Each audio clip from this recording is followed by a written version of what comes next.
Robert Nozick developed something called the tale of the slave. It goes through 9 quick stages. Nozick invites you to imagine yourself as the slave in the story. Stage 1 is that you are indeed a slave subject to a brutal master who forces you to work for him and who beats you arbitrarily. In the second stage, the master lightens up a bit, and he beats you only for breaking the rules, and he even grants you some free time.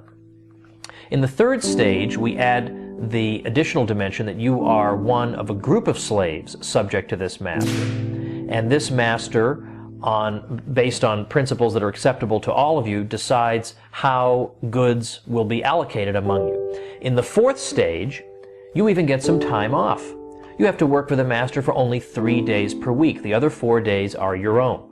In stage 5, you even get to work wherever you want, but you have to remit to the master 3/7 of your wages to correspond to the 3 days out of 7 that you once worked for him. He also retains the right to recall you into service in emergencies and to increase at any time the fraction of your wages to which he lays claim. Then, in stage 6, everyone, all, let's say, 10,000 slaves, except you, are granted the right to vote. So they get to decide what is allowed and what is not allowed.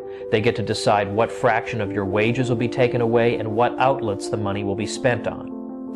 In stage 7, you still don't have the right to vote, but you are allowed to try to persuade those who can vote to exercise their powers in a particular way. In stage 8, you are granted the right to vote, but only to break a tie. You write down your vote, and if a tie should occur, your vote is opened up and recorded. No tie has ever occurred. Finally, in stage 9, you are fully granted the right to vote.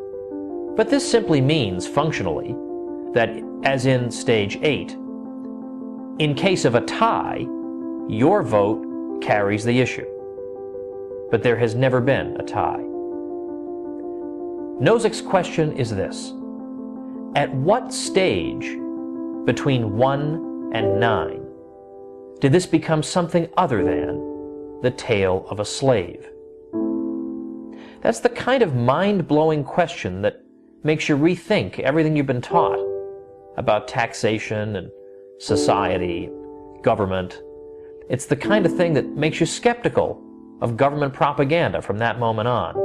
And that's precisely why Nozick's question is never asked.